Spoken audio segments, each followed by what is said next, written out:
ఈ వీడియో చూస్తున్న వారందరికీ యేసుక్రీస్తు నామములో శుభములు. యేసుక్రీస్తు వారు శిలువ మీద మరణించినప్పుడు జరిగినటువంటి విచిత్రమైన సంగతులు ఏంటో తెలుసా? దానిలో ఒకటి దేవాలయపు తెర చిరిగిపోవడం. దేవాలయంలో తెర చిరిగిపోవడానికి ఎక్కడో గొల్గోతా ప్రదేశంలో యేసుక్రీస్తు చనిపోవడానికి సంబంధం లేదు అన్నట్లుగానే మనకు అనిపిస్తుంది. కానీ దాని వెనకాల గొప్ప సత్యమే దాగుంది. మార్కు సువార్త 15వ అధ్యాయం 38వ వచనంలో, మత్తయి సువార్త 27వ అధ్యాయం 50-51 వచనాల్లోనూ ఈ విషయాలు మనకు తెలియపరుస్తాయి. యేసుక్రీస్తు వారు మరణించిన వెంటనే దేవాలయపు తెర చిరిగిపోయింది.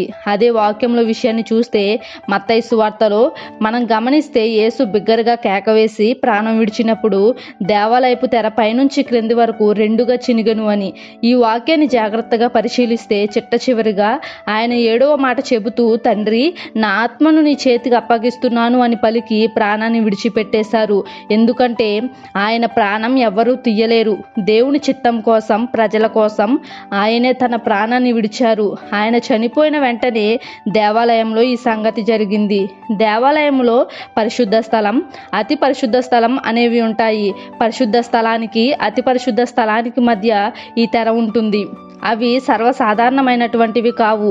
ఏ ఒక్కరూ కూడా ముట్టలేనటువంటివి, పాడు చేయలేనటువంటివి, చెరగలేనటువంటి గొప్ప తెర అది. అంత స్ట్రాంగ్గా ఉంటుంది. ఇక దాని విషయం చూస్తే 60 అడుగుల ఎత్తు ఉంటుంది. దాని వెడల్పు 30 అడుగులు. అంటే ఆ తెరకు ఉన్న పొడవు వెడల్పులు అర్థమవుతున్నాయి కదా. పైగా 4 ఇంచుల మందం ఉంటుంది. చాలా దృఢమైనటువంటి తెర అది. ఎంతో విలువైన తెర కూడా. అలాంటి తెర ఎందుకు చిరిగిపోయింది అంటే యేసుక్రీస్తు మరణము కారణమయ్యింది. యేసుక్రీస్తు వారి మరణం ఎందుకు అంటే కొన్ని విషయాలు మనం పరిశీలించాలి. అయితే కొన్ని పుస్తకాలలో ఉన్నది ఏంటంటే, మొదటి శతాబ్దంలో తన తొలిచూలి కుమారులు ఎవరైనా చనిపోతే తమ బట్టలు చింపుకొని ఏడుస్తారు. పాత నిబంధనలో మనకు కనిపించే యాకోబు కూడా కుమారుడు చనిపోయాడు అనుకొని బట్టలు చింపుకొని ఏడ్చినట్లుగా మనం చూస్తాం. అలాగే దేవుని అద్వితీయ కుమారుని మరణానికి ఏం చేయాలి? దేవుని ప్రత్యక్షత కలిగినటువంటి ఆ మందిరంలో తెర రెండుగా చినిగిపోయింది. ఎందుకంటే దేవుని యొక్క ప్రత్యక్షతలు చేసేది మందిరంలోనే గనుక. మందిరంలో ఉన్న తెర రెండుగా చినిగిపోయింది. దేవుని సృష్టి వణికింది. అయితే అద్భుతమైన సంగతి ఇంకొకటి ఉంది. అదేంటంటే ఈ తెర అనేది ఎలా ఉంటుందంటే నీల ధూమ్ర రక్తవర్ణపు తెర. దేవునికి మనిషికి మధ్య పాపం అడ్డుగా ఉంది. అందుకే ఆ అడ్డును తొలగించేందుకు దేవుని ప్రత్యక్షత కావాలి. దేవుని ప్రత్యక్షత అతి పరిశుద్ధ స్థలంలో ఉంటుంది. అందులోకి ఎవ్వరూ వెళ్ళకూడదు. యాజకులు కూడా ప్రవేశించడానికి లేదు. ప్రధాన యాజకుడు ఒక్కడికి మాత్రమే పర్మిషన్ ఉంటుంది. ఇంతవరకు దేవుని అనుగ్రహం కోసం జంతువులను, పశువులను బలి ఇచ్చేవారు. ఇప్పుడు మాత్రం పరిశుద్ధుడైన యేసుక్రీస్తు వారి రక్తం చిందించబడింది. బలి అర్పణ జరిగింది.